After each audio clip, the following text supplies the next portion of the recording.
आळंदीला जाण्याआधी ना एक असं ठिकाण येतं जिथे थांबल्याशिवाय प्रवास पूर्णच होत नाही. आणि कदाचित तुम्हीही आजपर्यंत हे ठिकाण मिस केलं असेल. नमस्कार, मी चंद्रपूरचा रोशन आणि स्वागत आहे तुमचं इट्स रोशन ब्लॉग्स मध्ये. हा आहे पुण्याचा वारसा चंद्रपूरच्या रोशन सोबत सिरीजची 8वी मालिका. हा व्हिडिओ ना आत्ताच सेव्ह करून ठेवा, कारण पुढच्या वेळी तुम्ही आळंदीला गेलात ना तर इथे नक्की थांबणार आहात. मी स्वतः आलो होतो थोरल्या पादुका मंदिरात. मंदिरात प्रवेश केला आणि शांतपणे देवाचं दर्शन घेतलं. त्या वातावरणात ना काहीतरी वेगळंच होतं. मन आपोआप शांत होत होतं. तिथेच मला एक वारकरी भेटले, त्यांच्याशी बोललो आणि तेव्हा कळलं या ठिकाणाचं खरं महत्व. इथे स्थापित आहेत संत ज्ञानेश्वर महाराज यांच्या पादुका.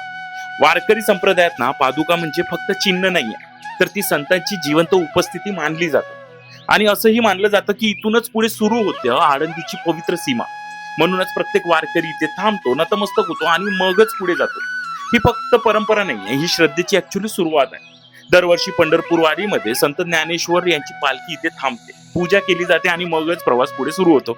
काही लोककथेनुसार इथे माऊली आणि संत नामदेव यांची भेट देखील झाली होती. इतिहास कदाचित शांत आहे, पण श्रद्धा मात्र आजही बोलते. लोक म्हणतात इथे नमस्कार केल्यानंतरच आळंदीचं दर्शन पूर्ण होतं, प्रवास सुरक्षित होतो आणि संतांच्या कृपेचा आशीर्वाद देखील मिळतो.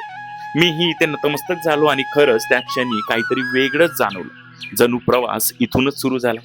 ही गोष्ट फक्त तुमच्या पुरती मर्यादित ठेवू नका. ही श्रद्धा आहे प्रत्येकापर्यंत पोहोचली पाहिजे. वारकऱ्यांपर्यंत तर नक्की पोहोचवा, पण तुमच्या प्रत्येक मित्रापर्यंत, प्रत्येक माणसापर्यंत ही कथा शेअर करा.